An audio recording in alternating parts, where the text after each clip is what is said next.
seni itu nggak ada yang jelek kok. Ya. Nggak ada seni yang jelek. Seni Dan itu nggak bagus presisi semua, ya nggak tadi ya? presisi gitu loh. Presisi biar polisi aja. Ya biar posisi aja, biar orang-orang pajak aja yang saya itu. Bahwa, ya seni itu ikhlas.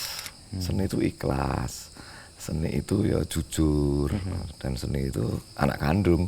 Oh. Makanya harus Ya, iya, dirawat. anak kandung itu nanti pasti akan menemukan jalannya sendiri, rezekinya sendiri-sendiri. Bagi saya rezeki itu bonus, Mas.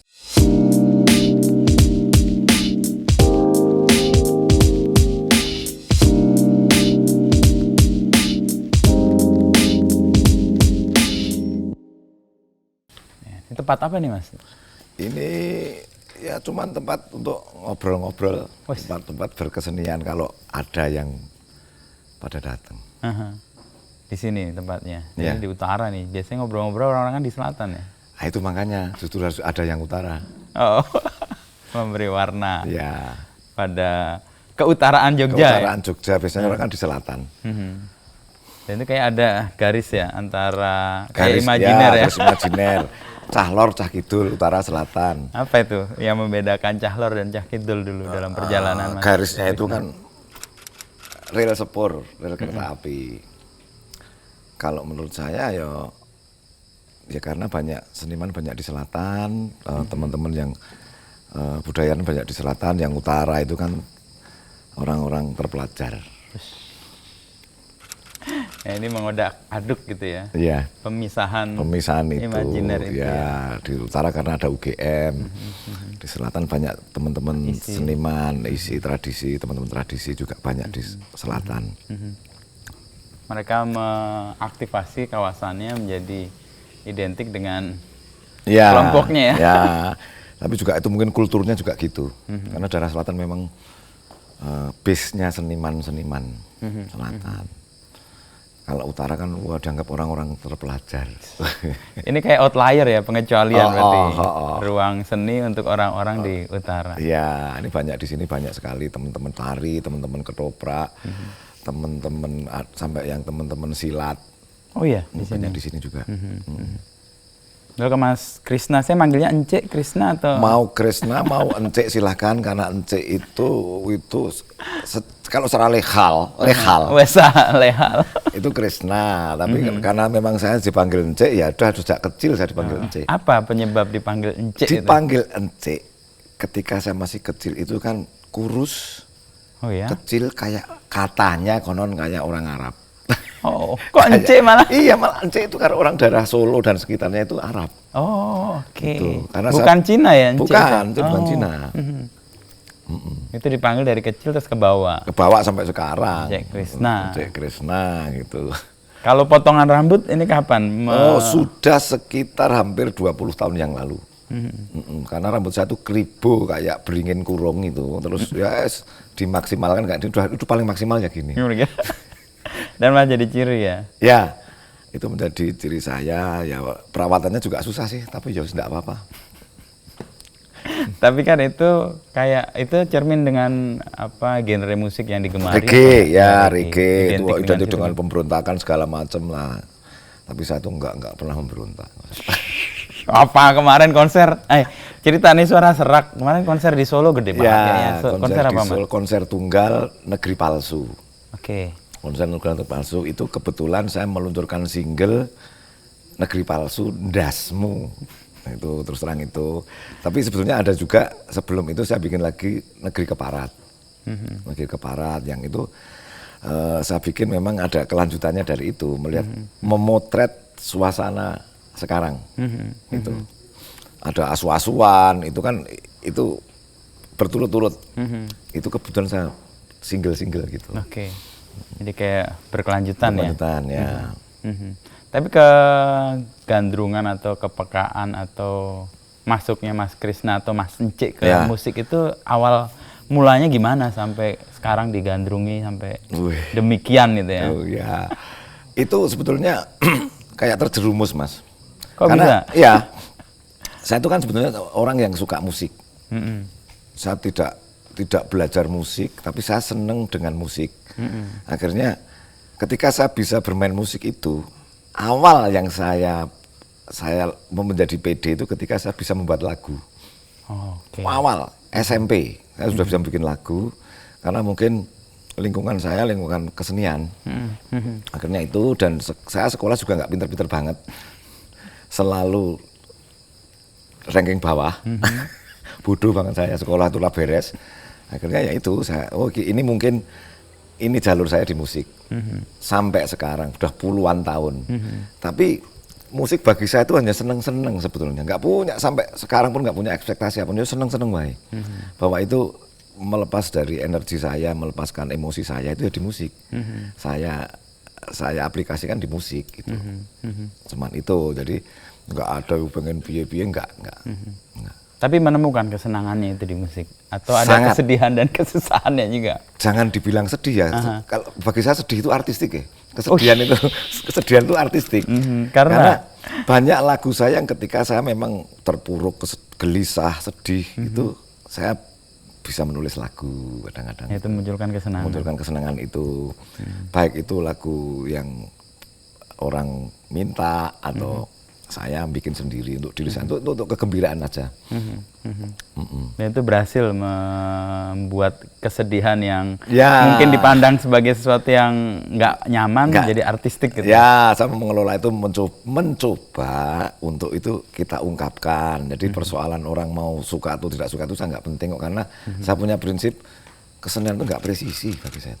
Seni itu ya udah, kalau kamu mau kejujuranmu kayak apa, kejujuran saya seperti ini, orang nggak suka ya tidak masalah. Yang terpenting bagi saya bahwa saya sendiri puas. Itu yang kalau orang Jawa itu, saya tidak bentoyong, tidak bentoyongnya ya, tidak terlalu berharap terlalu banyak, bahwa kalau saya pengen seperti ini ya udah lakukan aja seperti ini. Begitu intinya, seperti itu. Nggak bentoyong, jadi itu malah yang menyelamatkan banyak hal ya akhirnya. Iya, ya gimana wong ya, perjalanan hidup saya sudah terbiasa seperti ini. Jadi ya memang saya sekolah itu kan hanya prinsip dari orang tua saya, kamu harus sekolah minimal sampai sarjana. Itu bentuk pengabdian saya ke orang tua. Pesannya itu pokoknya, kamu itu sekolah bukan untuk cari kerja, biar pinter. Pinter itu kan banyak sekali toh tafsirannya ya. Nah, padahal saya juga nggak pinter sekolah.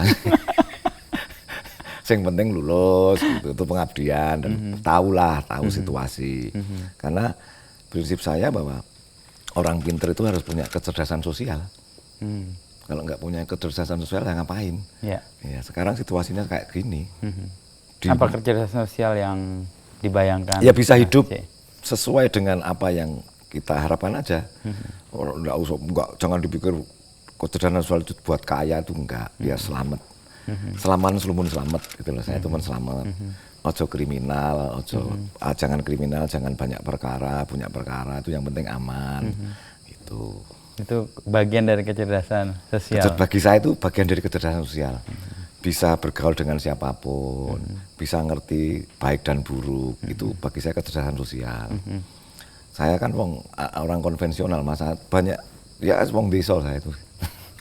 Masa? Iya. Asal dari? Saya terlahir di Wonogiri. Wonogiri, Waduk Gajah Mungkur dulu itu. Ya, waktu kecil saya lahir di sana. Terus baru pindah ke Jogja ketika kita tergusur oleh waduk itu. Oh, awal mulanya? Awal mulanya itu. Tahun berapa tuh, Mas? Sekitar 77, 78, 79. Awal-awal ya? Orde Baru. Orde Baru. Ya. Itu saya masih kecil sekali. Masih imut-imut.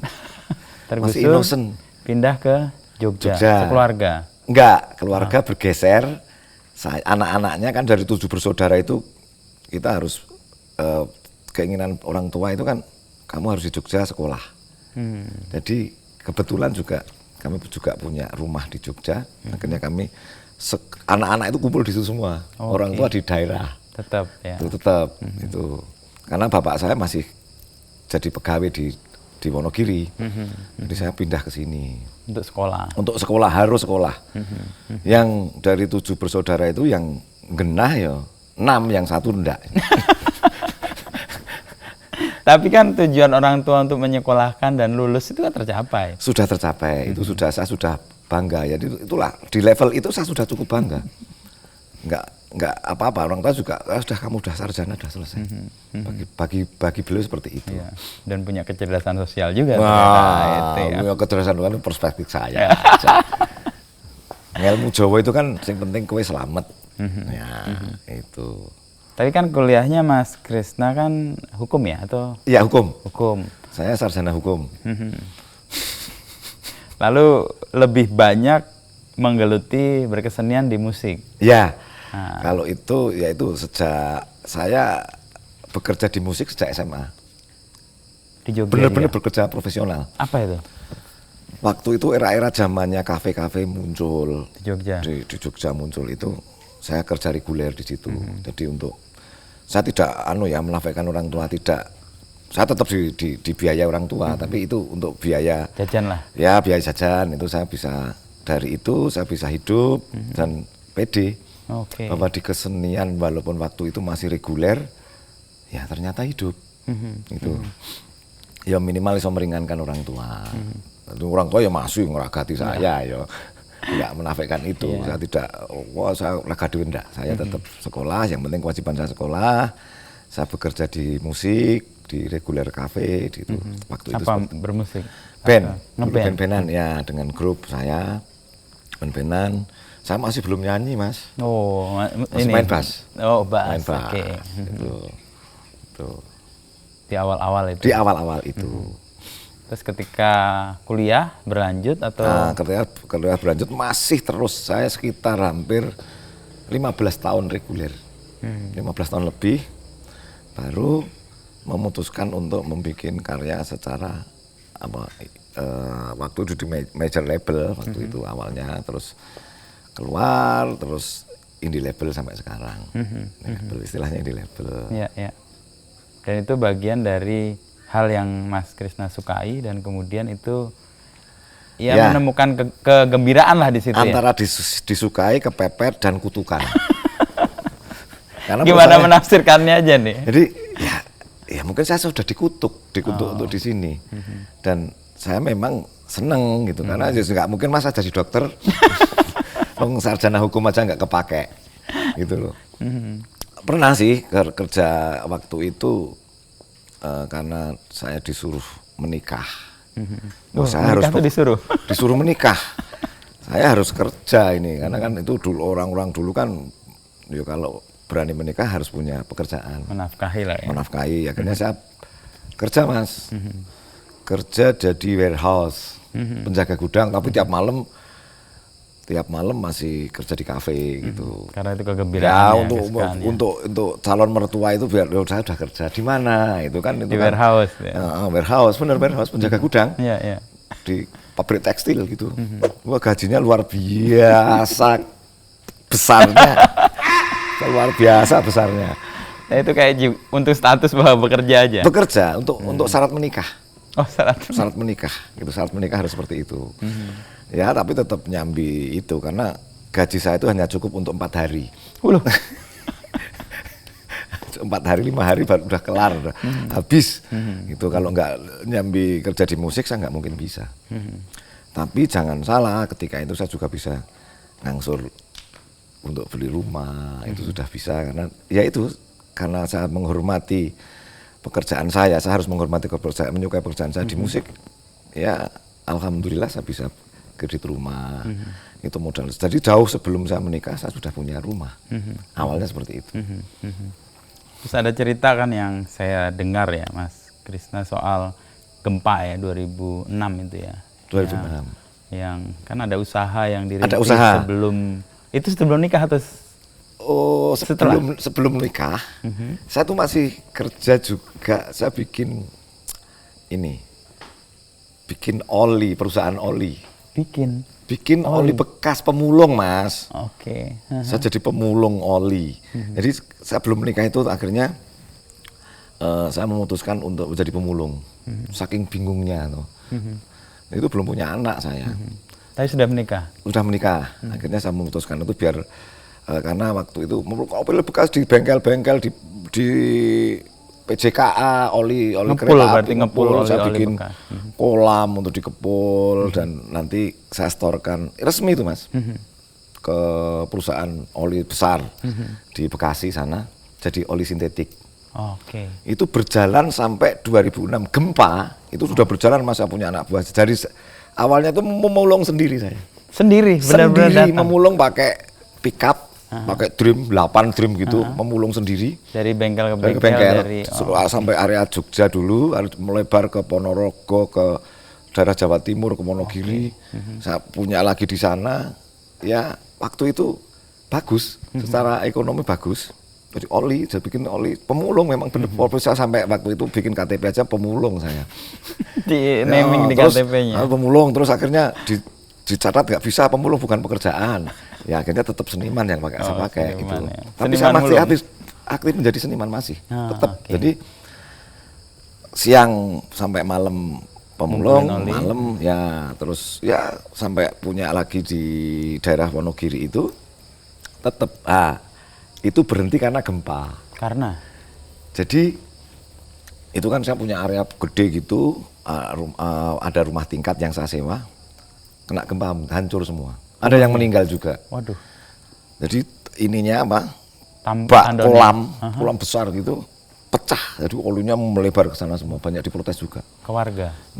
Dan masih punya hutang banyak sekali, karena untuk biaya itu kan besar. Saya harus beli mobil, beli segala macam mesin. Karena setiap minggu sekali itu saya harus setor oli bekas itu minimal 16.000 liter.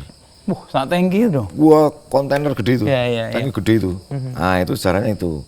Akhirnya terus, ini mungkin semesta tidak merestui saya untuk bisnis, karena itu memang agak menyerempet-nyerempet bahaya. Aparat banyak mendekatin saya bahwa nanti, ini pasti bikin oli palsu. Padahal sama sekali enggak. Justru saya punya surat AMDAL Untuk mengumpulkan oli itu bagus, karena tidak mencemarkan lingkungan. Saya Diolah tampung, lagi kan? diolah lagi jadi oli sintetik. Sintetik, ya. Nah, oli sintetik itu nanti akan keluar residu, Mas. Nah, itu saya distribusikan untuk pembakaran gamping. Oh, residunya. Residunya itu. Oke. Itu dari pabrik di Bekasi sana itu gratis, Mas. Nah, untungnya saya di situ. Oh, oke. Gratis. Itu malah men-solve problem sampah ya. Saya bisa alirkan ke daerah Gunung Kidul untuk pembakaran genting, untuk pembakaran gamping. Itu sebetulnya kalau dipikir saya sudah ikut Men-solve melestarikan problem lingkungan itu. ya, melestarikan lingkungan. Udah sustainability sejak iya, dulu iya. itu. Tapi kan juga ya itu karena gempa itu saya hancur. Akhirnya saya tuh memutuskan untuk saya kembali harus serius ke musik. Nah, awalnya dari situ. Terus saya sempat ke Jakarta itu. Ya. Nah, itu sudah punya anak satu.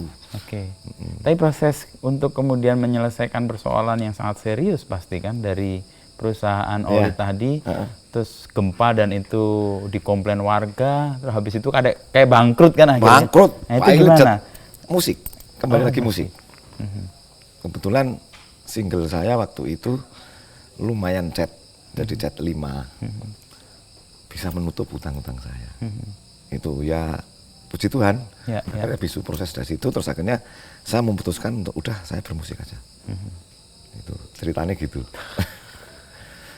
Jadi aslinya ya antara kepepet, Kutukan atau ya jalannya begini nih. Jalanin aja, ya namanya hidup tau, nggak bisa kan kita itu harus kita punya outline, cita-citanya harus ini enggak, sama sekali enggak. Gitu. Di perjalanan lika-liku. Ya lika-liku, saya tuh nggak seperti garisan liku sini liku sana, sampai urusan domestik juga hancur-hancuran. Karena masalah ekonomi juga kan itu kan waktu itu saya harus bercerai. Karena oli ya bangkrut, Mas. Bangkrut sekali. Bangkrut sekali. Kalau dikonversi sekarang ya lumayan lah. Iya. Ya kebayang 16.000 liter per minggu. Per minggu. Gede. Dan itu kan barter, setor ke Bekasi, nanti bawa residu langsung saya distribusi ke itu kan ya biaya keamanan, Mas, biaya kawalan. Aparat itu ya pasti. Bocor di situ semua ya. Iya, itu. Tapi secara revenue bagus. Bagus ya. Meskipun lika-likunya gitu. Terus kemudian kembali ke musik. Kembali ke musik serius. Sampai sekarang saya harus serius ke musik. Ya bikin ilustrasi, bikin lagu, terus juga menyelipkan karya-karya sendiri untuk kesenangan saya pribadi gitu. Dan proses untuk kemudian ketemu sampai di titik yakin bahwa musik adalah jalan yang ditunjukkan untuk Ya. dilalui itu di titik mana, Mas? Di titik tahun 2011. 2011. Itu saya mendirikan komunitas kesenian, jadi dari baik perupa, pertunjukan. Saya mendirikan yang namanya Folk Mataraman Institute itu. Folk Mataraman Institute. Itu saya jadi rektor. Bas. Saya direktur Di abal-abal. institut itu ya. Ya, itu ketika era-era pasca ini ada medsos awal itu. Iya, iya, benar. Nah, itu saya bisa mendevelop banyak orang, bisa bermain-main di situ. Saya akhirnya bisa hidup dengan musik di lingkungan teman-teman perupa untuk pameran. Itulah yang menjadi hidup. Oke. Nah, itu bisa untuk membiayai kehidupan saya sehari-hari. Itu awalnya itu. Jadi bukan mengkapitalisasi sih, cuman kita mencoba untuk saling bersinergi di situ. Mari kita ngomong, karena Jogja memang banyak seni budaya. Itu saya bisa lumayan eksis lah di situ. Ya, 2011 itu ya. 2011 sampai sekarang. Itu membuat singgungan Mas Ence atau Mas Krisna dengan para perupa itu di Ya, situ banyak. saya banyak hidup di situ.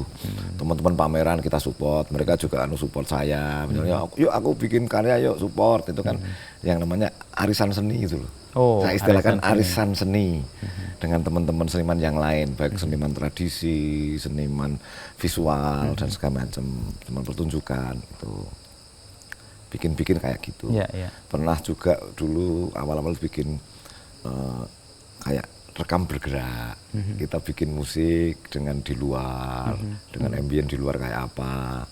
Bagus enggak, atau ketika kita membuat karya nanti ada kebocoran-bocoran suara itu justru itu lebih bagi saya lebih natural. Enggak kayak plastik gitu loh. Itu ceritanya gitu. Sampai sekarang akhirnya ya tetap terus bermusik. Kalau Mas Krisna menyebut tadi kan ada persinggungan dengan perupa ya, seniman, dan itu kan kayak jadi saling support ya. Kayak arisan gitu kan. Arisan. Ini kan kayak semangat sanggar yang lama banget itu hidup ya. Ini hidup dan di Jogja itu real ya benernya. Sangat real, karena di Jogja itu memang ada toleransinya, ada konflik, tapi ketika itu konflik itu malah seneng saya, karena itu akan muncul estetika baru. Menurut saya ada estetika baru ketika aku nggak gini, aku pengennya gini nggak apa-apa. Kita pahami aja nanti munculnya kayak apa. Nah, bagi saya itu estetika baru. Dinyek, dijelek-jelekin. Itu lumrah banget kan? Lumrah banget, dibully, nggak apa-apa. Itu kan, ya saya pikirnya gini, kemampuanku segini, literasiku segini, munculku seperti ini. Dikritik nggak apa-apa. Saya masih meyakini itu bahwa justru kritikan, cemoohan itu malah nggak apa-apa. Karena nanti pasti akan muncul estetika baru dari situ. Karena ya, apalagi dengan teman-teman perupa itu kan mereka ya kritis-kritis orangnya. Pasti. Dengan orang-orang itu kan mereka kritis-kritis, dengan teman-teman pertunjukan itu juga kritis-kritis. Ya itu justru benturan-benturan itu memunculkan sesuatu yang baru bagi saya. Dan mentalitas itu kayaknya buat orang di Jogja itu ada yang bisa bertahan dan kalau bikin yang nggak bertahan juga banyak yang akhirnya sakit hati atau mutung, stres. Karena kan kembali lagi kan nanti kan orang-orang itu kan masih banyak orang ya bahwa keberhasilan itu kan berpundi-pundi. Bagi saya bukan itu. Masalah orang punya pundi-pundi itu kan itu masalah keberuntungan bagi saya. Tapi karya itu saya hargai sekali, apapun karya itu. Karena saya berprinsip bahwa seni itu nggak ada yang jelek kok.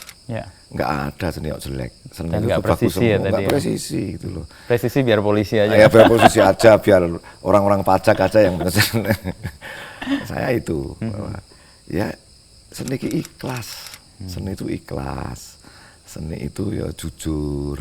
Dan seni itu anak kandung. Makanya harus dirawat. Iya, anak kandung itu nanti pasti akan menemukan jalannya sendiri, rezekinya sendiri-sendiri. Bagi saya rezeki itu bonus, Mas. Yang utama adalah karyanya. Karya, apapun karyanya silahkan Anda berkarya. Gitu.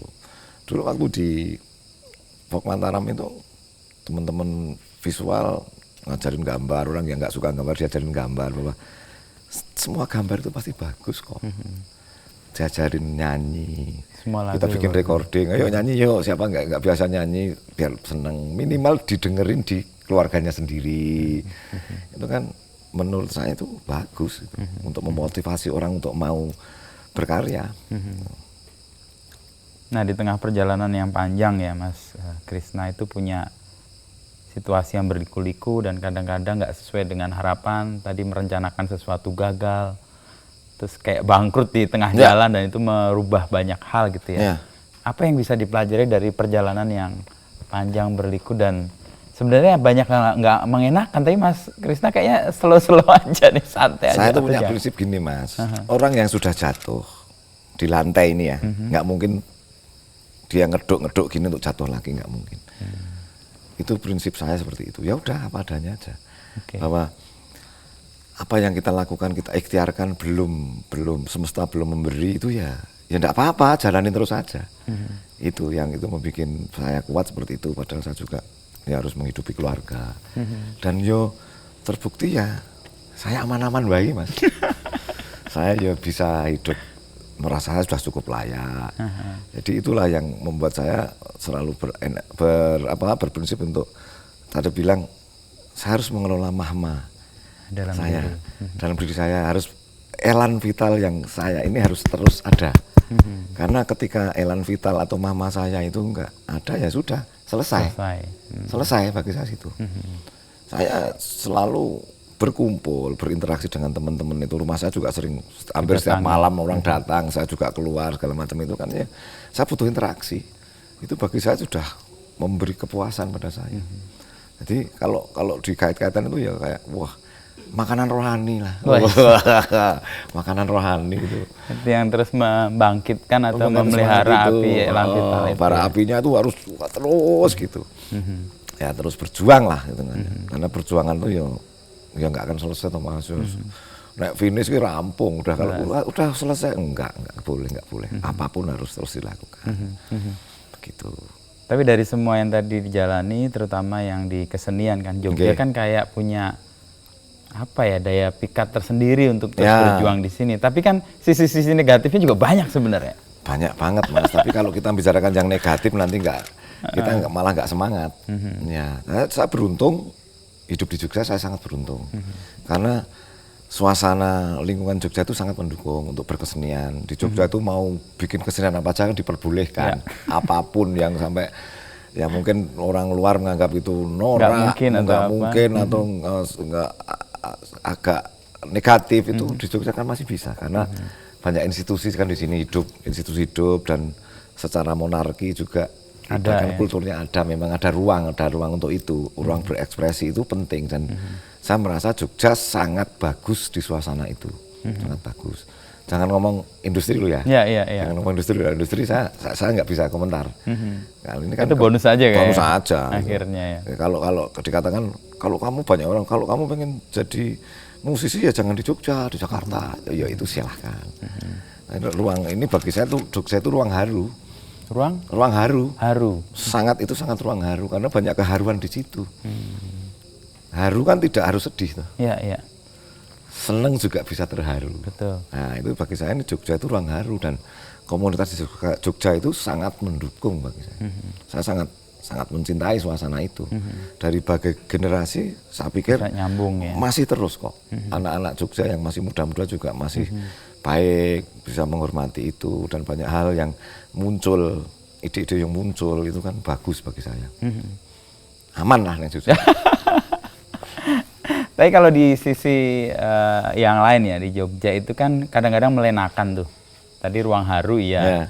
Kan nggak tahu ini kritik orang terhadap kehidupan di Jogja yang slow dan orang nggak sakmadyo. Itu kan untuk orang kota atau orang yang biasa hidup di Jakarta ini benar nih hidup kayak gini. Nah, terkait dengan itu gimana Mas Kris? Ya. Nah, mindset orang kan ada pembebasan itu nggak masalah ya. Memang di sini makan Rp5.000 aja masih sudah kenyang di sini. Yaitu ya kalau itu sudah cukup kan, persoalan cukup atau tidak itu tergantung orangnya kan. Betul. Kalau dari pandangan orang luar ya memang ya kepenaan, dan makanya kan jangan terlalu kalau pengen menjadi kaya ya jangan di Jogja. Dan bisa bayangin Mas, setiap tahun orang Jogja datang sini sekolah, 4 tahun 5 tahun pergi, habis itu rindu Jogja. Betul. Nah orang-orang Jogja asli kan juga butuh butuh sesuatu untuk bisa mengakomodir itu menjadi sesuatu yang baik kan. Nah itu kan ya perspektif orang yang sudah keluar itu kan kok bisa rindu Jogja ya, tapi di rindu Jogja mungkin nggak maju ya. Ya silakan, saya akan menikmati Jogja sebagaimana mesti saya. Gitu. Ambience-nya seperti itu. Orang sekarang vibe-nya gitu. Jangan vibe-nya gitu. Vibe-nya Jogja gitu. Alon-alon. Oh, sesuk gampang gitu. Besok harus ini gampang sesuk dipikir. Gitu. Sini kan budaya ngopi, wedangan, ngeteh, ngobrol di angkringan itu masih sudah nyangkruk itu sangat gitu. Sangat sering dilakukan oleh teman-teman itu. Ngerasani gibah. Itu energi. Iya. Ora teko dirasani, ngrasani tapi itu teko ngrasani. Ngrasani, engko dicemooh itu asik gitu. Sing ora kuat ya enggak kuat ya meletas gitu. Itu kan tapi yang kuat malah terbentuk di situ ya. Nah, seperti di ruangan ini kan juga kita optimalkan menjadi ruang diskusi, ruang rasa diskusi, ngobrol lah, ruang gibah. Akhirnya muncul ide-ide, apa ya kita apa lakukan, yang besok apa yang kita lakukan. Aku pengen ini ya itu kan tergantung nanti kita saling support. Nah itu loh yang saya maksud arisan seni itu tuh. Di Jogja ya? Itu bisa. Aku butuh ini yang orangnya yang expert di ini, udah kita ajak, pasti mau kok. Itu arisan seni. Dan rata ngomong, nggak pernah ngomong budgetku piro. Nyaris enggak. Dan terwujud. Nah di Jogja itu sukanya di situ, iklimnya bagus. Di situ. Ada contoh real nggak Mas yang bisa aku bayangin gitu, misalnya sesuatu. Gini contoh real ya, saya dulu konser, pernah konser mau menampilkan lagu-lagu saya. Tahun? 2014, saya nyaris dulu tiap tahun konser. Awalnya 2014 saya tuh harus konser. Konsernya judulnya Ayo Lawan.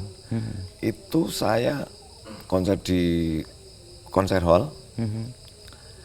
Itu tiketnya boleh beras 1 kilo, boleh pisang 1 sisir, boleh pohon kecil, harus nonton, boleh bapak koran nanti di kilo, gitu. Nah, biayanya itu support teman-teman, banyak teman-teman seniman di sini. Saya minta misalnya Pak Joko Pekek misalnya almarhum itu, udah aku yang nanti yang ngasih makan kalian, Pak Nasiron, aku nanti yang biaya ini untuk sound system saya.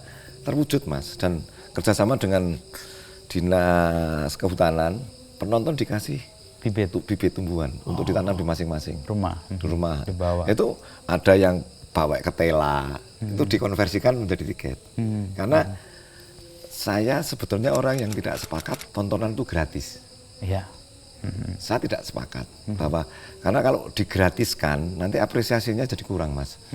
Ditinggal keluar rokokan misalnya lihat pertunjukan, tapi kalau juga hilang ya, entah itu berapa tiketnya, Rp1.000 atau Rp10.000 sampai sekian ratus ribu, bagi saya itu harus diapresiasi untuk pelaku seninya sendiri.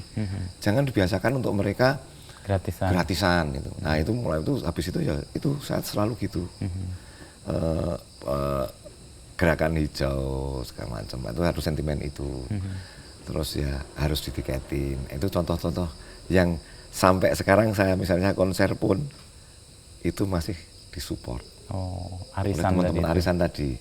Aku punya nasi bungkus 50 misalnya. Aku punya ini, punya itu, teman-teman soal juga, udah kamu bayar tenaga aja, soalnya dipakai. Ya, itu menyenangkan. Sangat menyenangkan. Jadi nggak usah pakai spek-spek yang hebat-hebat itu bagi saya enggak. Ya penting tapi adanya ini ya kita optimalkan. Itu. Jadi semangat saling support. Saling support dan itu Mas, ada kegembiraan yang luar biasa loh.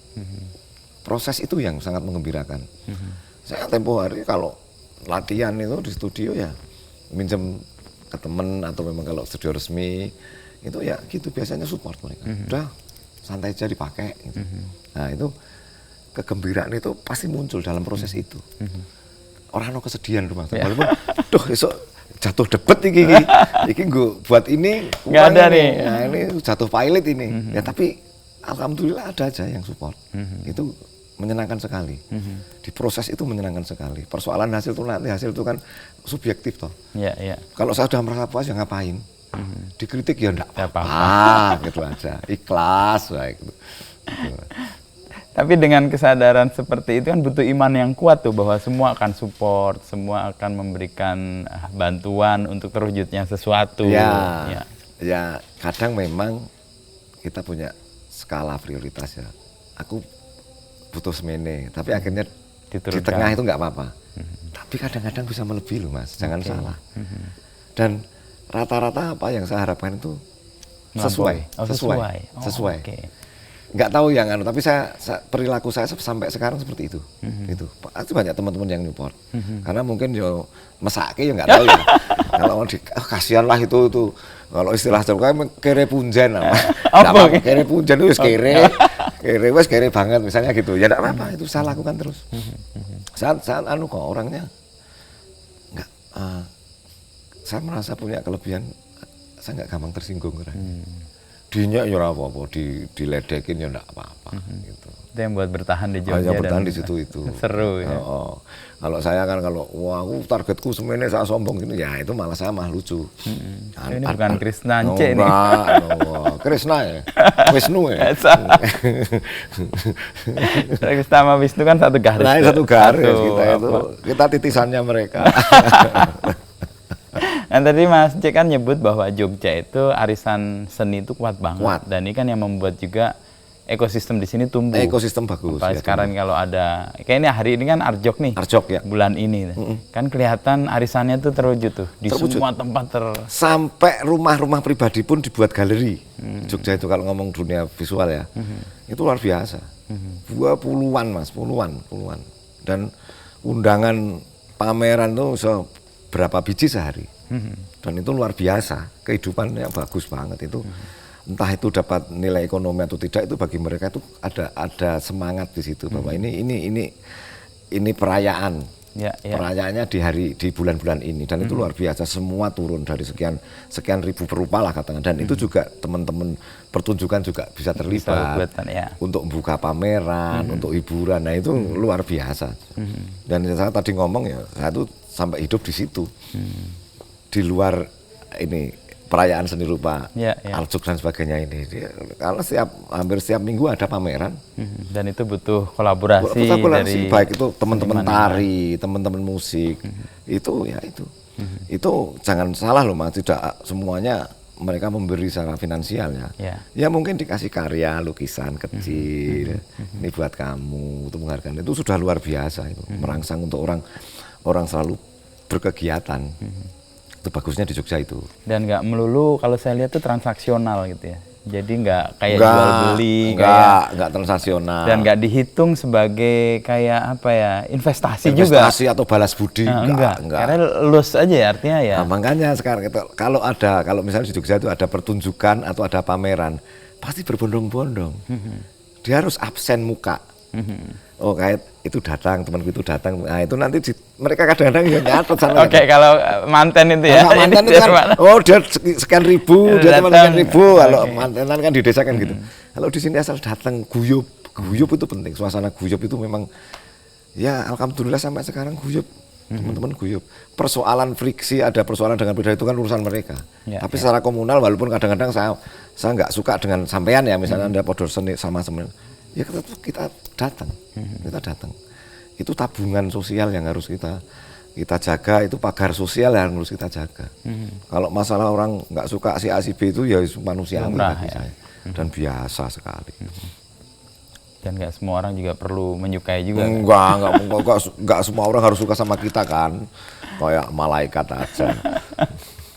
Tapi kalau soal musik ya, kan tadi nyebut reggae dan pengalaman Mas Ence ini kan banyak ke lapangan dan di jalanan lah ya. Jalanan di komunitas. Di komunitas, dimanapun komunitas. Apa yang membuat itu menjadi kayak kebutuhan ya Mas Ence untuk selalu datang ke komunitas, merawat itukah atau untuk kepentingan apa di lagu-lagu yang dibuat? Gini Mas, karena kan komunitas itu banyak, di Indonesia itu banyak. Di Jogja saja banyak ya. Mereka kadang-kadang mengundang itu hanya ya memang untuk kebutuhannya, satu hal mungkin untuk menghibur. Kedua untuk saling diskusi, untuk kayak workshop segala macam. Itu yang saya lakukan sejak dulu waktu awal kuliah sampai sekarang itu. Kayak misalnya ke daerah Ngawi, ke daerah Mojokerto, di luar itu, atau di Jogja sendiri, atau di beberapa di Magelang segala macam. Itu karena kan mereka kan banyak kantong-kantong seni. Ya. Butuh untuk mengerti sejauh mana kegiatan teman-teman seniman di Jogja. Itu yang menjadi edik bagi saya. Edik ya. Edik bener. Diajak ke sana kemari gitu. Ya itu tadi spirit itu yang akhirnya terjaga sampai saat ini, yang mungkin dilakukan oleh teman-teman kayak senior Mas Jabu. Awalnya kan juga gitu. Ya, ya. Mereka orang-orang yang tidak berpikir bahwa aku pengen kaya, pengen ngetop itu loh. Itu ya nothing tulus Jauh saja lah. dari Nothing pikiran tulus sudah. Adanya apa, misalnya saya, Mas Encik, pentas ya di atas genteng, kalau memang saya harus siap. Karena bagi saya kesenian itu harus siap dalam ketidaksiapan apapun. Harus siap dalam ketidaksiapan. Mau disuruh dimain di mana ya, kalau saya memang oke ya saya harus lakuin. Mau mic-nya mati, mau kabelnya putus ya harus saya lakukan. Apapun. Karena itu memang jalan pedang yang harus saya lakukan gitu loh. Itu sudah terbiasa sejak lama. Jadi mungkin apa yang saya imani mungkin berbeda dengan teman-teman yang lain ya, yang bisa itu saya memang gitu. Karena saya lah aku ki sopo? Saya itu siapa sih? Ya. Kalau misalnya Nun Sewu, misalnya saya membuat lagu cinta yang melodius itu, masa muka saya kayak gini ngomong cinta? Yang ngomong ya akhirnya ya persoalan humanis, persoalan politik, persoalan kesenjangan. Cuman itu kalau saya ngomong aku cinta padamu sayangku gitu, kayaknya saya tuh masih lucu, nggak tega, nggak tegang. Bukan cek ini kayaknya. Ya iya, mukanya kayak gini. Kalau misalnya saya seganteng jenengan itu berani saya. Oh ini ganteng Apple ini kalau lihat dari reggae dan tampilannya ini. Putih mulus, ganteng, muda gitu ya, saya mungkin bikin lagu-lagu cinta yang melo-melo itu. Sekilas saya lihat dari samping dari tadi ngeliat, inget Mbah Surip. Ya masih gantengan Mbah Surip lah. Lebih ganteng ini dong. Tak gendong kemana-mana itu kan. Salah satu yang membuat kita mengapresiasi seni yang tulus kan itu. Apa yang kemudian membuat orang nggak melulu ngomong soal pengennya kayak Lenny Kravitz tapi nggak sampai. Lenny Kravitz keren ya. Keren. Usia 60 masih. Keren. Kayak gitu. Keren itu. Tapi ini mirip-mirip sih. Wah, ya dimirip-miripkan nggak apa-apa Mas. Makasih ya Mas ya. Masih ngerokok atau enggak? Enggak. Ukuran sepatu berapa? Kiri 43, kanan 44. Oh, enggak apa-apa. Harus 2 pasang kalau maksud pasang, saya. enggak apa-apa, nanti saya carikan di luaran banyak. Tapi kalau balik ke musik Mas, industrinya kan sekarang tidak memungkinkan orang berkarya dengan kejujurannya, dengan setulusnya. Yang diminta industri kan sesuatu yang berbeda tuh. Ya. Yang dimaui masyarakat, populer, algoritma mengantar ke situ. Sehingga karya-karya yang jujur disuarakan tuh nggak laku. Untungnya saya tidak punya pemikiran seperti itu. Jadi saya ikhlas. Saya itu YouTube aja nggak punya Mas. Oke. Serius, orang yang mau YouTube-kan saya. Di apa namanya? Platform orang lain Mas yang mengelola itu baru-baru aja. Ya karena itu tadi Mas, saya sudah terbiasa masuk ke teman-teman komunitas, teman-teman huri-huri. Dia wes cukup lah di suruh pentas dibayar cukup ya sudah cukup itu. Walaupun sekarang ya istilahnya ada manajemen ada manajemen itu memang manajemenan hanya untuk biar kelihatan punya ya kayak legal formalnya ada. Orang hukum harus legal formalnya jelas ya. Gitu loh. Ya NPWP punya, PT punya iya. Cuman untuk ya biar kayak teman-temannya gitu. Tapi untuk persoalan kesenian saya itu masih ya gini aja deh gitu. Bagi saya cukup. Kalau enggak contohnya gini misalnya, saya bikin lagu. Ya. Kita aransemen dengan teman-teman kreatif saya, kita aransemen. Kalau saya sudah merasa cukup, ya sudah cukup. Kan pasti ada ide gini kan. Nggak akan selesai. Itu nanti buat yang lain misalnya. Saya itu selalu enough. Tahu cukup lah ya. Cukup dah cukup. Menurut saya cukup. Mau orang lain nggak suka ya nggak apa-apa. Kan pasti ada orang lain yang suka. Itu prinsip saya ketika menjadi pemulung. Oh. Saya dulu terinspirasi kan di samping saya punya pemulung oli, saya bikin pemulung plastik. Mesin plastik dicacah jadi cacahan plastik gitu. Itu sebelum oli? Berbarengan karena di ori maju terus pengen dengan temen terus yuk kita bikin usaha penggilingan plastik. Dicacah ya? Oh ya kan datang pemulung itu. Saya bayangin gini, kertas kresek aja laku, apalagi karya. Oke. Itulah yang usaha saya kenceng di situ. itu saya masih muda banget masih ya isi fresh graduate waktu itu ketika usaha itu kan memang sebelum nikah kan. Itu akhirnya oh iya terus akhirnya oh ternyata barang bekas bisa diolah lagi, di recycle bisa. Jadi itu menarik dan akhirnya juga barang yang kayak gitu apalagi kalau karya misalnya saya bikin lagu. Pasti ada orang yang seneng. Gitu loh. Wong sampah aja bisa di-recycle jadi barang dan bisa menjadi nilai ekonomi yang ada kan. Nah, itu yang jadi karena benturan-benturan ada pengalaman spiritual, ada titik balik, disitulah yang saya harus bisa itu. Dan ya aman-aman aja sampai sekarang. Berarti Mas Encik itu di Jogja sejak tahun 87. Okay. Sampai sekarang kalau melihat perjalanan Jogja, Mas Encik ngelihat terkait dengan musik dan seni-senian gimana melihatnya? Melihat dari kan fasenya itu ada beberapa pasti kan, ya, naik turunnya lalu ya sekarang kan hype banget seni Jogja lah pasti. Oh iya itu kalau ya saya bagi 3 kelompok waktu awal-awal memulai meniti itu ya hanya sekedar memberikan kebutuhan pada diri saya sendiri. Fase kedua ketika saya harus berumah tangga itu walaupun gagal itu ini ternyata harus ada nilai ekonomi secara kesenian, tapi tetap itu baru 10% mungkin ya. Yang kesini karena mungkin usia ya, saya merasa kesenian saya harus benar-benar menjadi artefak saya atau lingkungan saya. Alih-alih bisa orang bisa memahami kesenian saya. Itu fasenya saya bagi 3 itu. Pertama itu diri sendiri. Dari sendiri, kedua terus setelah mulai berkeluarga, itu harus punya uang. Makanya ketika itu sudah mulai tanggapan, istilahnya tanggapan, dibayar job-job itu. Ada ekonominya lah ya. Nilai ekonominya harus dipisahkan itu kan. Terus sekarang kan saya tuh single, tapi kan saya juga punya teman kreatif, ada session player kan. Saya harus juga menghidupi teman-teman itu, tidak hanya egois menuruti kesenangan saya. Tapi juga itu justru yang memicu saya akhirnya, bagaimana caranya harus ada revenue, itu. Dan kembali lagi alhamdulillah semesta merestui saya, itu lumayan lah ya mereka bisa berkecukupan lah. Itu saya senang sekali waktu itu. Tapi saya tidak pernah jarang sekali kecuali yang ngejob saya itu memang dari bisnis atau apapun. Tapi kalau masyarakat monggo silakan masih gitu itu. Dan itu saya ada teman sekitar dari kru dan sebagainya itu ya ada 12 orang.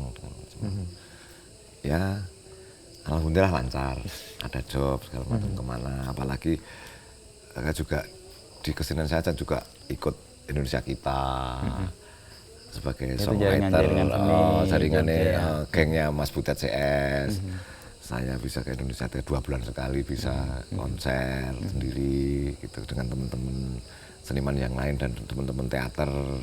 Teman itu ya cukuplah untuk menghidupi diri saya sendiri. Dan kemarin kan sempat di pemilu 2024. Ya itu ya kan lumayan. Celeng-degleng gitu. Diajak walaupun saya itu orangnya apolitis loh. Apolitis? Iya sebetulnya, saya cuma sebelah aja lihat orang itu. Tapi karena secara emosional saya dekat dengan Mas Ganjar ya, saya bantu itu, ya lumayan bisa. Kenal lama dengan Mas Ganjar? Sejak kuliah. Mas Ganjar UGM kan? UGM. Saya dulu memang sudah bermusik dan bisa dekat dengan teman-teman pecinta alam. Saya justru base-nya di UGM. Saya Atma Jaya. Saya Atma Jaya, tapi base-nya di UGM karena teman-teman ada teman band yang namanya Sastro Muni dulu itu di situ. Terus akhirnya kenal dengan teman-teman UGM, teman isi. Akhirnya lah saya tumbuh bersama dengan mereka. Salah satunya ada Mas Ganjar itu, ya kan pecinta alam itu, kan fisiknya bagus itu. Orang itu sampai bagus. Sekarang kayaknya. Fisiknya bagus. Tempo hari diajak sepedaan saya nggak sanggup saya. Ngelepeh orang jauh. Seangkatan deh, seumuran? atas saya. Oh, di atas itu. Di atas saya. Berarti sama Pak Anies juga ya, Anies Baswedan. Tapi nggak kenal baik saya. Itu orang-orang hebat. Ya, itu orang-orang pinter itu. Cerdas-cerdas semua itu orang-orang itu.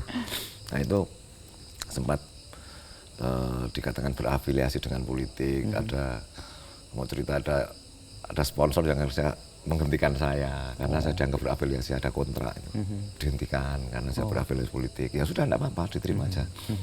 Akhirnya bisa membantu beliau ya sekuat saya, semampu saya gitu. Ya berkat lagu Celeng Degleng itu kan itu sebenarnya representasi dari saya sangat mengagumi Pak Joko Pekik. Almarhum. Ya. Almarhum itu tahun 98 kan era Celeng Degleng itu kan, berburu celeng itu kan menjadi luar biasa. Lomo Sindu tuh yang waktu itu. Terus ditulis Lomo Sindu. Dari saya baca itu, melihat lukisannya Pak Pekik, saya minta izin sama beliau-beliau, ini coba tak bikinkan lagu ya. Dipersilahkan. Oleh Pak Joko Pekik dan Lomo Sindu. Dari itu ngerjekeni, lagu itu ngerjekeni. Bagi saya cukup lumayan dari hasil lagu itu. Dengan lagu Aswaswan. Aswaswan ya tetap ya nyerempet ngeritik lah. Itu seperti itu saya seneng itu. Bagi saya itu untuk saya itu monumental bagi saya. Lagu Celeng Degleng itu sama Aswaswan. Aswaswan itu monumental bagi saya. Yang laku itu baru yang laku cuma bikin negeri keparat itu biasa-biasa, cuma untuk demo-demo. Terus yang baru itu negeri palsu. Itu negeri palsu yang lumayan lah dari itu. Tapi kan semua bersinggungan dengan politik dan semua ada resikonya sebenarnya. Resiko terakhir kan ya diputus kontrak karena dianggap berafiliasi. Jadi rakyat tiri lah. Menyikapi itu gimana, Mas? Ya kok cuman digitukan. Wong istilahnya di Jogja iklim keseniannya keras kan, ini nggak masalah. Kok cuman gitu kan, itu sebetulnya kan di luar wilayah saya, di luar kompetensi saya kalau masalah politik ya. Tapi kan saya punya pandangan politik sendiri, kan hak saya. Saya tidak cocok dengan kebijakan pemerintah, ya itu kan urusan saya. Kalau dengan orangnya saya nggak kenal kok. Dengan pemimpin itu nggak kenal ya. Saya kan punya hak untuk mengkritisi. Bagi saya tidak ada rasa gimana-gimana, mau dianaktirikan juga nggak masalah. Konsekuensinya kan gitu. Saya jujur Mas, itu kejujuran saya untuk membuat lagu itu kan memang harus saya wujudkan. Kalau saya cuman batin, ya nanti tidak ada artefaknya kan. Ya. Oh, di usia ini yang perlu artefak. Harus ada artefak kan. Harus ada artefak. Di fase ini saya pengen ini, di fase itu saya pengen begitu, itu kan itu hak prerogatif saya. Persoalan orang tidak suka, itu kembali lagi saya nggak ada urusan. Nggak urusan. Menyakiti orang lain, yaitu kalau interpretasimu. Kalau kamu sakit berarti ya kayak gitu. Iya. Berarti kan kena kalau kena itu nggak apa-apa, bagi saya nggak apa-apa. Ya memang masa ini agak menurun, tapi nggak apa-apa, itu fluktuasi orang hidup kok. Nggak apa-apa, nggak masalah. Yang penting asal anak-anak saya masih bisa makan itu mas. Ya. Oke, nggak masalah. Sak Madio ini kalau orang. Sak Madio, nggak usah bentoyong. Kalau saya merasa bentoyong. Ini gambaran orang yang kemudian yang punya mimpi-mimpi industrial, melihat seniman tuh jangan jadi seniman. Jangan jadi seniman. Begini, begitu, iya. Orang tua saya itu dulu mau masuk isi mas sejarahnya. Mau masuk. Orang tua saya nggak boleh. Nggak boleh. Mau jadi apa? Mau jadi pengamen. Harus jadi pegawai negeri. Orang tua tuh. Orang tua dulu tuh. Sampai alat musik saya dibuang kok mas. Dibuang. Dulu itu pernah mas, saya tuh cita-cita pengen ke isi. Sebelum milih Atma Jaya sebagai jurusan. Di isi, bapak saya nggak membolehkan. Jadi semua alat-alat saya entah dibuang atau disembunyikan nggak tahu. Saya pokoknya nggak boleh mendaftar di isi. Akhirnya saya harus kuliah umum. Pokoknya kalau kamu mau kuliah bukan di seni, saya akan membiayai. Ya itu akhirnya ada pertempuran itu, akhirnya saya ngalah bahwa ya bagaimanapun juga kan saya harus menghormati orang tua. Saya masuklah di Atma Jaya. Yang wah wis kalau lihat nilainya ya amburadul, bang. Saya jarang sekolah. Jarang ke kampus, nongkrongnya malah Nongkrongnya di UGM. UGM sama di ISI karena saya memang teman-temannya sudah terlanjur di situ. Di UGM sampai saat dituduh sampai sekarang pun saya dituduh alumni UGM. Tuduhan yang menyenangkan dong. Tuduhan yang menyenangkan. Dari bagian pengajaran tuh kalau ketemu dulu kamu itu lulus nggak ya? Lulus. Sampai Karena sering sekarang nongkrong ya. di UGM. Banyak orang yang mengira satu anak UGM, padahal enggak. Karena memang secara emosional saya dekat dengan teman-teman UGM waktu itu zaman era-era 97 sampai 98 itu kan ya masih di situ zaman karena di UGM itu kan banyak ruang diskusi, banyak ruang untuk ngobrol yang asik-asik lah. Ya, ketemu Terus Cakro lah gitu. terus zaman era demo 98 itu kan masih itu memang area di Bulak Sumur itu kan memang sangat seksi, sangat seksi. Baik itu dari Atmajaya, UIN, UII itu kan selalu Ngumpul fokusnya di di situ situ. Nah, itulah. Nah, akhirnya saya dituduh menjadi anak UGM. Dan alhamdulillah ketika dituduh itu dikira kan cah pinter saya. UGM bong gitu loh. Itu. Tapi alasan orang tua tidak merestui atau melarang masuk ke seni karena dianggap seni itu tidak bisa menghidupi. Sangat sederhana sebetulnya karena kebetulan orang tua saya itu pegawai negeri di samping juga pengusaha, jadi akhirnya ya ngapain kalau kamu di seni nanti mau jadi pengamen gitu. Ya itu udah ada sedikit ada stigma kayak gitu. Ya nggak apa-apa lah, akhirnya tetap toh akhirnya saya tetap masih di jalur itu dengan nyambi kuliah itu, dan itu tetap saya bermusik segala macem lah. Jadi sebetulnya saya tuh nggak secara formal, saya bukan orang pendidikan musik, sangat tidak tahu. Saya tidak pernah kursus, saya tuh otodidak karena ya seneng tuh, karena ya itu tadi sering ngamen. Ya dianggap aku bisa bermain musik, akhirnya terjerumuslah ke dunia musik. Gitu. Jadi kekhawatiran orang tua waktu awal melarang seni terbukti atau tidak sebenarnya? Menurut saya tidak terbukti. Tidak terbukti dengan karena ya akhirnya beliau berdua ya sudah bahwa itu kehidupanmu. Kamu bisa hidup dari situ. Nah itu luar biasa, itu bagi saya sudah kepercayaan yang luar biasa. Saya bisa dengan kesenangan saya itu sudah sangat respect. Orang tua kan sudah cukup bangga dengan ini loh anakku. Ada SH. Nah, kadang dulu kan sarjana Holi, sarjana Holi gitu loh. SH itu sarjana Holi. Ya meskipun gulung tikar ya. Gulung tikar, akhirnya gulung tikar itu Mas. Tapi keyakinan orang tua dan kepercayaan yang diberikan terbukti lah, meskipun naik turun, hidup agak kacau juga, tapi membesarkan dan menumbuhkan 3 anak laki-laki dalam apa istilahnya gedumrengan kayak gitu, itu kan itu perjuangan yang ya jadi orang tua tunggal itu menyenangkan kok ternyata. Tenane. Tenan. Apa part menyenangkan yang paling seru? Ya ini Mas, satu hal ya, tidak ada orang yang melarang. Dan anak cowok semua lagi? Cowok-cowok semua, dan saya anggap bahwa anak laki-laki itu lebih agak ada kebebasan. Ya, mereka biarlah bertumbuh sesuai dengan karakternya. Saya membebaskan itu, dan saya orang yang cenderung sangat bebas dengan anak laki-laki. Saya tidak pernah bisa mendidik secara agama, saya juga nggak bisa. Ya udahlah, biarlah mereka bertumbuh dengan apa yang saya temukan. Itu. Dan alhamdulillah sudah pada besar, sudah bisa mandiri. Dulu ya setiap pagi ya saya harus masak, harus ngantar sekolah. Itu konsekuensi single. Konsekuensi, iya. Tapi itu bagi saya kenikmatan. Justru ketika mereka sudah tidak saya antar sekolah, ada rasa yang kurang. Ya misalnya dipanggil di sekolah, orang tuanya, terutama ibunya dipanggil karena mungkin ada kenakalan saya, ya yang datang bapaknya itu kan ya lucu toh. Nah, biasanya kan ibunya. Itu menarik juga bagi saya. Dan nikmat bisa tiap pagi bangun pagi, walaupun saya seringnya tidurnya subuh, pagi harus ada responsibility untuk anak, itu aku harus saya buktikan. Dan ya walaupun lancar atau tidak lancar, saya anggap itu lancar. Bisa gitu sampai sekarang. Anak saya yang 2 sudah lulus sekolah, sudah kuliah. Itu bagi saya sudah itu puji syukur yang luar biasa. Dan swasta kabeh, Mas, swasta semua anak saya itu. Tapi kan Mas Encik punya keyakinan tuh kalau sekolah itu untuk urip ya tadi enggak. sekolah itu hanya untuk pintar. Oke, sekolah itu hanya pintar. Untuk pintar.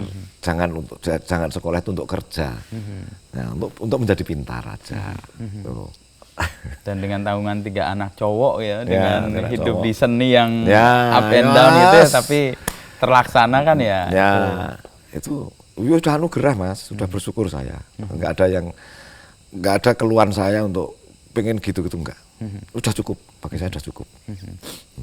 Dan Jogja mewadahi itu semua lah ya. Ya, iklimnya mewadahi itu semua. Persinggungan artistik saya bilang. Persinggungan artistik yang harus kita kembangkan. Konflik itu malah artistik. Ya. Artistik. Kesedihan tadi juga artistik. Kegelisahan itu artistik. Dan penyikapan itu yang membuat hidup kayaknya enteng-enteng aja. Enteng-enteng aja, nggak apa toh. Memang orang itu kan selalu dapat masalah. Jangan anggap masalah itu menjadi hambatan. Bagi saya cuma itu. Masalah itu justru harus menjadi titik balik untuk lebih maju. Ya, persis ketika masalah oli itu terjadi, itu jadi titik balik kan akhirnya menyadari bahwa kayaknya bisnis itu nggak jadi jalan yang. Ya, ini mungkin bukan jalan pedangnya. saya. Nah, itu kan perlu perenungan toh. Oh ternyata nggak harus seperti ini saya. Walaupun sebetulnya itu prospektif, saya nggak prospektif, tapi oh kayaknya enggak ini, kayaknya enggak. Karena diingatkan dengan alam, bencana alam tadi itu, akhirnya oh enggak, ternyata enggak ini, itu. Karena yo hasil itu kan ukurannya kan kepuasan kita aja. Kalau kita sudah merasa cukup, ya sudah. Begitu, Mas. Karena saya sudah ngerasa cukup juga, ya sudah ini. Cukup ya? Cukup. Asal ya. Tapi terima kasih. Tapi awal-awal tadi saya sebut dan tadi Mas Encik kan bilang jalan bareng dan tumbuh bareng dengan Mas Samuel. Saya tuh awal-awal jujur sering ketukar. Iya. Saya tuh apalagi jimbalnya gitu. Jimbalnya. Kalau ketemu kan biasanya agak malam-malam gitu, jadi itu, mata udah agak blabur gitu. Ini sama-sama Encik kulitnya yang mana? Kulitnya berkabut. Samuel yang mana itu dua. Salah satu guru saya Samuel. Dalam perjalanan ya, itu. Dalam perjalanan. Tumbuh bareng. Tumbuh bareng, saling melengkapi. Halo, saling nyanyian malah. Saling nyanyian, saling bullying. Ntar kapan-kapan kalau ada waktu sama Samuel lagi kayak menghilang nih sekarang atau lagi dia mungkin baru merenung dia. Merenung ya. Fasenya baru fluktuasi merenung. Asip. Suan Mas J. Ya, Krisna. terima kasih. Mas Wisnu.